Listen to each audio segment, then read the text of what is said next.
Do you think he's better than Nehru? Way, way better. Nehru was a disaster for India, bhai. Nehru ruined India. When China invaded Tibet, he sent rice to the Chinese troops. Tibet was part of the Indosphere. Today, Tibet has become China. Tibet should have been under our protection. Today, if you want to go to Kailash Mansarovar, you need a visa from the Chinese. Who the hell are they to give us a visa? But they are in this position today because of Shri Nehru ji. He gave away the Cocoa Islands to Burma. The Sultan of Oman was offered India the port of Gwadar because it belonged to Oman. Nehru said give it to Pakistan.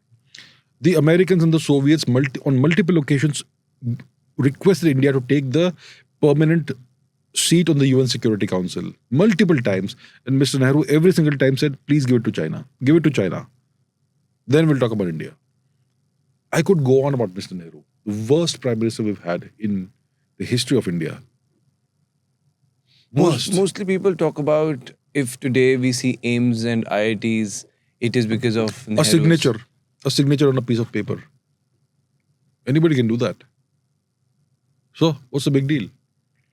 You could say that because of Mr. Nehru, we have ISRO today. Look, Mr. Nehru wanted prestige projects. So he made these things happen. But he did not build these institutions, right? He signed a piece of paper. Okay, I want an AIMS. I want a rocket launching organization because it gives me prestige. It makes me look good. He did everything out of ego, the guy. Okay? You create an organization, an institution.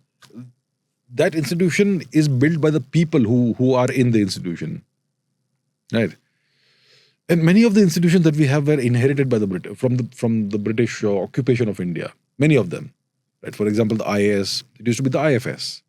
It used to be the ICS, Indian Civil Service.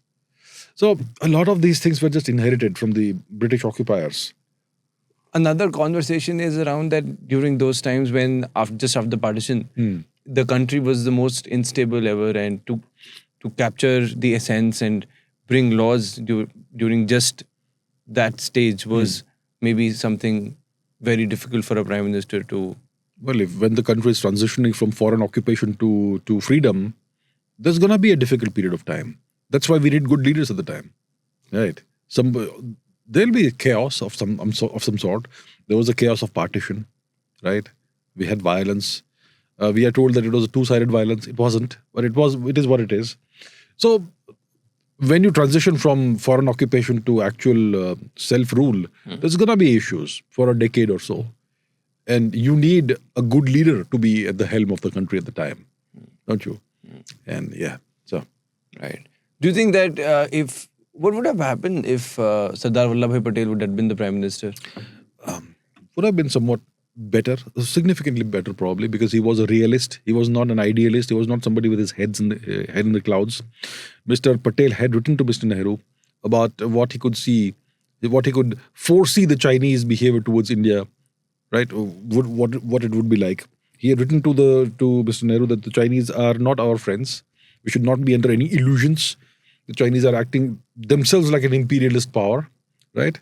So if Mr. Patel was in charge, I suppose Tibet may have been saved by India, right? Tibet may still be free today.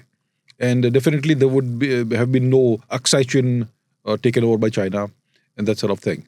So India would have been in a much better position if Mr. Patel had been the prime minister. And the thing is that, you know what, in 46, 47, around that time, when the British were preparing to leave India because they'd sucked India dry, there was nothing more to suck out of us. At that time, there was a so-called election that happened in the Congress, in the Indian National Congress, okay? The various local Congress representatives from various parts of India, they came and they came to elect a prime minister. And all the votes went to Mr. Patel. Mr. Nehru did not get a single vote. And then Mr. Gandhi said, I'll go on strike. I'll go on hunger strike if Mr. Nehru is not made the prime minister. So Mr. Gandhi, the great apostle of non-violence, he forcibly installed Mr. Nehru as prime minister. At that time, Mr. Gandhi was not even a member of the Congress party. Okay, right. Fun history.